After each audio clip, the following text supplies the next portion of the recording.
The Tams are in town tonight to close out Rockingham's Plaza Jam series, and Disaster Nutrition Benefit Services will be open through Saturday. Plus, we have an exclusive interview with Deborah Knight from the Leith Memorial Library. That interview is up first on tonight's edition of Live at 5. Richmond County's Nightly News starts right now.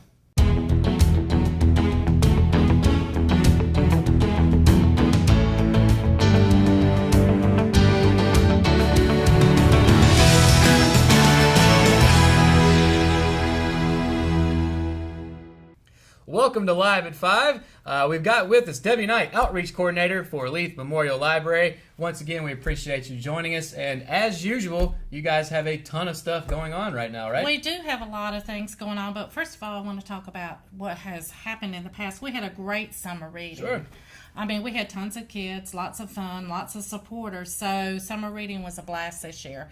So, but that doesn't stop. Once the kids get gone, we're right back at it again because school starts. And, you know, we partner with several schools and several daycares that come to the library. Plus, we do a lot of outreach. This year, we're actually outreaching at Sandhills Children's Center. We're also doing reading every week at East Rockingham this year, which is a new adventure for us. And then, of course, we do daycares. If they call us, we'll come to them. But for the month of October, we have lots of things going on. All right, so tell us all about it. Okay, next weekend, on Saturday, from 10 to 2, we have our annual book sale. And we have tons and tons and tons of books. But this year, we've been a little more critiquing them. Okay.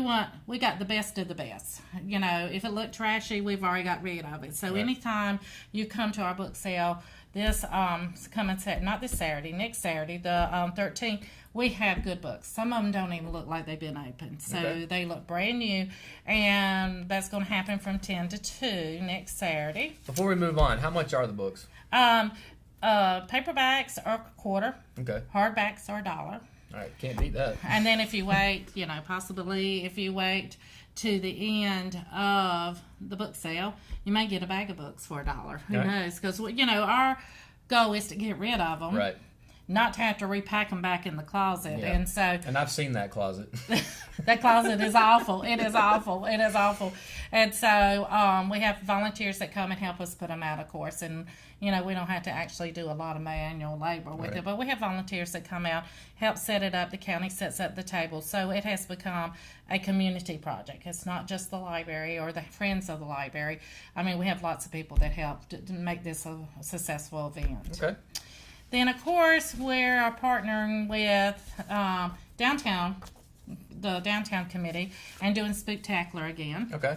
So last year, you know, we planned for 200, 300 kids. Of course, we ran out of stuff, and we kept running back and forth to the library.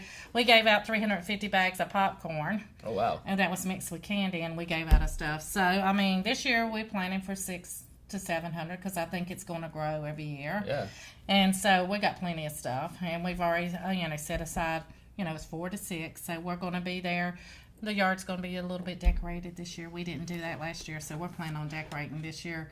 Are y'all going to participate this year? I'm not really sure. I was just getting ready to ask you, is this like a walk around downtown kind of thing? It's where they start and they walk around and they come back to the library, or they can start at the library and then walk around all downtown. And, of course, we have plenty of parking, so if they want to start, they could start it down, at the library, and then us be the first, and then they walk around and come back to the library. So to answer your question, we're hoping to be moved by Halloween to our new building, which will be even further downtown. Right. So I don't want to go ahead and commit us, but I'd like to think we could at least hand out some candy come Halloween. So. Well, that would be awesome. And if you're not moved by some chance, you could just come across the yard and help us. There you go. And we could partner together that way. Even better. Even better. So. Right. Anyway, so then, of course, this is also National Love Your Library Friends Month. And so we're going to do a little special thing for the Friends of the Library. So if you're a member of the Friends of the Library, I think, not this week, but next week, we're going to do a little promo where you can come in and get some cookies and some snacks and stuff to show our friends how much we appreciate them. So when you say friends, what does that mean, library friends? Every year they do a membership drive. It's like anything else. You can become a friend of the Leith Memorial Library for as low as $50. I mean $5. And then if you want to be a lifetime, it's $500. Of course, membership is only $5, and what it amounts to is that money goes help to buy chairs or TV if we need one, or furniture for the library, or anything else that is deemed necessary that our budget doesn't cover. The friends do, and that's what the money for the book sale goes to, is to help cover like the chairs that are at the computer. Budget doesn't cover that. Right. So, every year or two we have to replace all them 18 chairs, and they're not cheap. Sure. And they don't last long, so the friends buy those, or if we need another piece of furniture or something breaks, they come in or recover a piece of existing furniture or help to supply anything else that we might need or needs. Okay. Or programs. They sponsor programs like the Christmas program every year. They always provide the storyteller for that Christmas program that we do. Then it's also National Teen Read Month. We have a giant display at the library that has the best teen books now. And what we're trying to do this month is actually promote teen reading. We got the kids down pretty good. Kids are going to come read, parents are going to get them, because everybody has to read in kindergarten for first and second and third grade, because they got to pass that test. But our problem is we lack teen readers in this county. And so we've got a big display. And also, if you come in as a teen, check out a book, we're going to do a $50 gift card this month. So if you come in as a teen, fill out, put your name in a little bag, we'll draw for that $50 gift card. All right. So trying to promote teen reading. I know as far as myself, when I was a teenager, quite frankly, I just didn't like reading a lot of the stuff that they gave us in school. Right. And I would imagine that probably hasn't changed to now's teens, but I did find that once I found books that I enjoyed, I couldn't put them down. Right. Isn't that kind of what you guys are going for? And that's what we're going through, but also people don't realize, we have, like you have seen, the largest collection of graphic novels and comic books. And so we have all that YA stuff, young adult stuff, the kids, and all the current new stuff with all the vampires and all that stuff that the kids are reading. We have made an all-out effort this year to include them. We buy what everybody else we normally do, our Christian fiction and our romance novels and all that. But this year, Shannon Hearn is our new supervisor. She is a teen reader.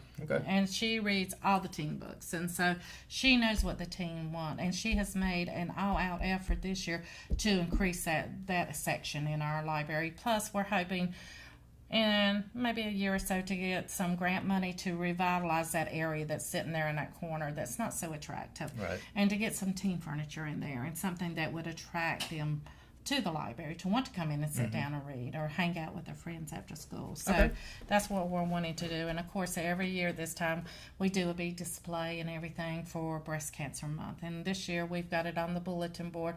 So if you're a survivor or you want to do a memory or honor somebody that has had breast cancer, we have ribbons that you can actually put their names on and come put on our board. And so that's what we're working towards. So that's all of October, which shows that we're really busy. That's just that shows that we're really busy, and we like being busy. And we like being out in the community. So, in fact, when I leave here at 5:30, I'm going over to East Rock because they have their family picnic night tonight. So we need to have our face out there where they'll know that we're more than just books, like I always say. That we want to be involved in all the community. So all you got to do is call and invite us, and we will be there. But on November the 1st, which is our first time we're ever doing this, we're going to have a family literacy night.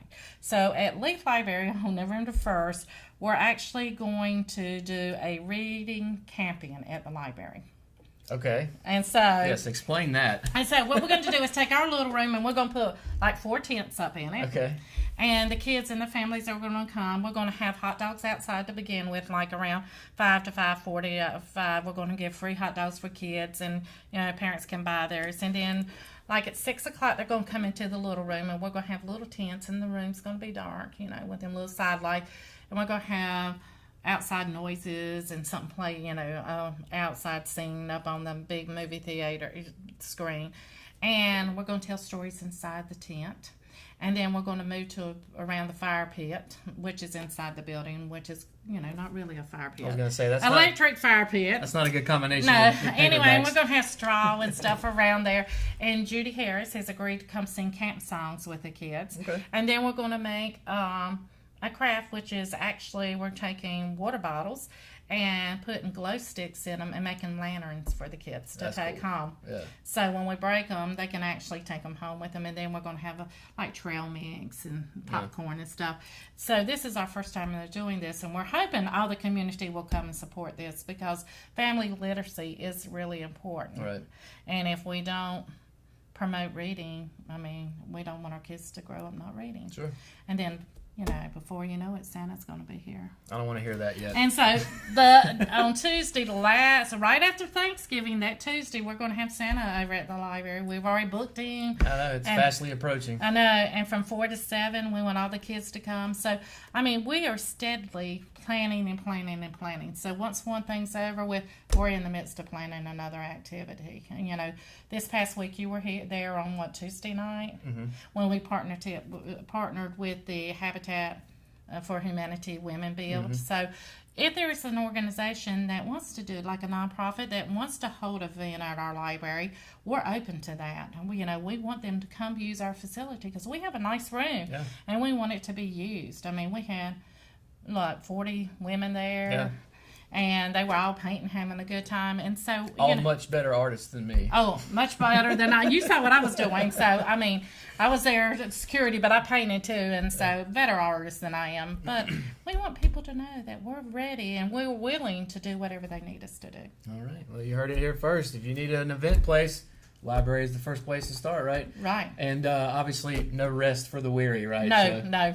All right. Debbie Knight, Outreach Coordinator for Leith Memorial Library. We really appreciate you joining us. When we return, the TAMs are in town tonight to close out Rockingham's Plaza Jam series, and Disaster Nutrition Benefit Services will be open through Saturdays. Coming up after the break, so stay tuned. Hi, this is Christina with Richmond County Hospice. I'm with Julie and Holly, and we're here to talk about how wonderful Hayden Construction was during our recent pipe bursting and flooding in our building. In 10 to 15 minutes, they were here, and they were already starting to work, vacuuming up the water, trying to figure out where all the damage was, what all they needed to do. They were so quick to get on the scene. They were here before I even arrived, and it was just reassuring to have them come in and take control. We are so thankful that they were here to help us that day. At Kyocera, we see your company differently. We see your documents, how they're accessed, what it takes to keep them secure, and how well your workflow is flowing. Kyocera helps your entire document infrastructure run more efficiently, securely, and cost-effectively. And what we see is an opportunity to integrate all of it.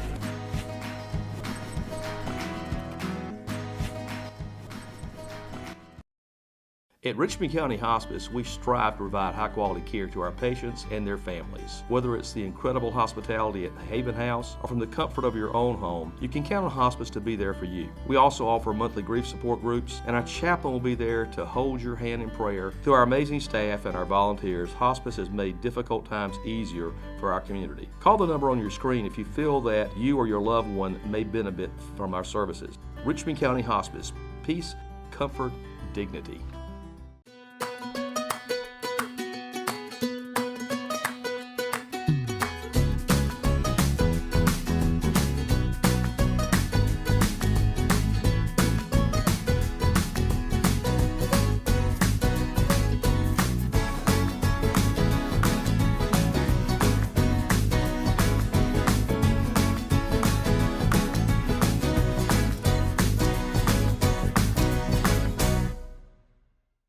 Tonight will be a time for Richmond County residents to be young, be foolish, but be happy. Legendary R&B group The Tams will take the stage as the city's summer outdoor concert series comes to a close. The Atlanta-based group was founded in 1960 and had several top 10 hits. They've been honored with 2 gold records and several awards and were inducted into the Georgia Music Hall of Fame, according to their website. The Tams have performed at every Plaza Jam since it started 15 years ago, according to events coordinator Kim Williams. Last year, she said, they played the day after Little Red's birthday. Their backing band, the 14 Karat Gold Band, will kick things off with a 30-minute set before the group members come on donning their namesake Tam O'Shanters and performing their hit songs. Although the 2018 season hasn't quite ended, Williams said she already has next year's lineup ready to go, but is staying tight-lipped until tonight. What she would say about the 2019 season is that smoking will no longer be allowed on the Plaza Green due to numerous complaints this year. Tonight's show starts at 6:30 p.m., and the city is collecting non-perishable foods for our daily bread. Hurricane Florence brought much destruction to North and South Carolina, leaving many residents facing food shortages as a result of power outages ruining refrigerated and frozen items. On September 28th, Governor Roy Cooper declared Richmond County open for disaster food and nutrition benefits. Richmond County Social Services Director Robbie Hall recently updated the county commissioners on the program, which runs through this Saturday. According to Hall, the DSNAP program will be running until October 6th. As of October 1st, DSS had processed nearly 4,000 applications and provided approximately $1.3 million in benefits for citizens who have experienced economic hardship due to the hurricane. Hall noted that the staff has worked long 12 to 14-hour days on short notice and kept a positive attitude even when falling asleep on their feet. During a typical month, the agency processes approximately 3,800 people through their lobby. In the first 3 days of the disaster services, they had assisted 3,906 people, with 5 days remaining for enrollment in the services at the time of the report. The service will remain open through this Saturday, and to apply for the benefit, come by the Department of Social Services office at 107 Caroline Street in downtown Rockingham. The hours are Monday through Friday, 8 a.m. to 5 p.m., and Saturday from 9 a.m. until 5 p.m. Jackson Haley, a senior on the Richmond Senior High School soccer team, has been named the second official Richmond County Male Athlete of the Week for the 2018 fall sports season. Haley has been a member of the Raiders soccer team program for 4 seasons, and this year is his first as the starting varsity goalkeeper under first-year head coach Chris Larson. Currently, the Raiders are 5-7 on the 2018 campaign and are battling for the third-place seed in the Sandhills Athletic Conference. This is Haley's first career selection. Haley falls right in line with several former Athlete of the Week when it comes to his academic achievement, as he's enrolled in Richmond Senior's Advanced Placement and Richmond Community College cluster during his final year of high school. He's taking 5 courses this fall, 3 of which are at Richmond, while the other 2 are across town at Richmond CC. While balancing his rigorous course load, Haley is working through the process of applying to several universities across the state, which include East Carolina, North Carolina State, UNC Chapel Hill, and UNC Wilmington. He's already received his acceptance letter to be an ECU Pirate and is hoping to get the same result for the other schools. As a single-sport athlete, Haley devotes all of his playing time to the Raiders soccer team during the fall. After getting called up to the varsity team for his junior season, Haley split time last year with 3 other keepers before getting the nod for the starting role this year as a senior. Congratulations to Jackson Haley for making the official Richmond County Male Athlete of the Week. When we return, I'll be bringing you your Live at 5 weather report. It's coming up right after the break, so stay tuned. McNair Auto Sales is the place to buy your pre-owned car, truck, or van. To be the best, it takes big selection, friendly staff, and great pricing. We guarantee a no-hassle buying experience, and financing is available right on site. So come see us today. We're located at 1026 East Broad Avenue in Rockingham. And remember, with over 40 years of experience, you know McNair is the name you can trust. Today's Live at 5 weather report is brought to you by Richmond County Hospice. And we've had wonderful weather today. Hopefully that will continue tonight for Plaza Jam. Don't think it will be a problem. But for tomorrow, Friday, as we get into the weekend, for tomorrow in Wilmington, a high of 89 expected. Up in New Bern, a high of 90. Up in Greenville, a high of 89. Heading just west of that to the capital city of Raleigh, you can expect a high of 86 for tomorrow. Right here in the Sandhills area, as you can see behind me, a high of 89 in Southern Pines, high of 90 right here in Rockingham, and a high of 91 just down 74 East in Laurinburg. If you're heading down 74 West the other way in Charlotte, expect a high of 89 there for tomorrow. 87 north of that in Greensboro, and a high of 86 over in Hickory. As for your South Carolina temperature, Spartanburg, 89 for tomorrow, as well as Lancaster, high of 92 in Columbia, and a high of 91 over in Darlington. But the theme you can see on the map behind me is lots and lots of sunshine for tomorrow. Now, as we get into the 5-day weather forecast, 0% chance, as I just mentioned, a high of 90 here in Rockingham, a low of 72. Now, Saturday, also as you can see on the map, or rather on the forecast for Saturday, Hoptoberfest will be in town from 4 to 7 p.m. There is a 40% chance of rain that day. As it sits right now, the current forecast has that coming in sometime around mid-morning, should last through lunch. Hopefully will be gone around late afternoon. Hopefully before that 4 o'clock start time for Hoptoberfest. But for that day, a high of 84, a low of 70. As we finish out the weekend, though, on Sunday, 0% chance of rain, high of 85, low of 67. The good vibes continue into next week on Monday. Once again, a 0% chance of precipitation with a high of 85, a low of 65.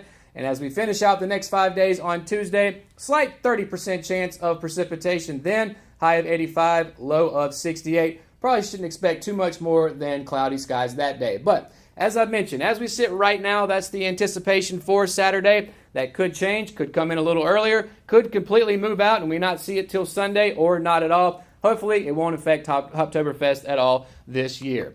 And that's going to do it for your Live at 5 weather report. When we return, we've got your Raiders soccer recap and varsity football preview. It's coming up right after this. Willow Tree Antiques and Gifts is all about rustic home decor and gifts. You will always find a variety of unique antiques, vintage, and new items in our shop. Come and see our selection of housewarming, new baby, and wedding gifts. For the man in your life, we have many collectibles, Boker knives, and leather. And ladies love the jewelry, purses, candles, hats, and t-shirts. We also offer a 30-day layaway program. Come and experience shopping at Willow Tree Antiques and Gifts.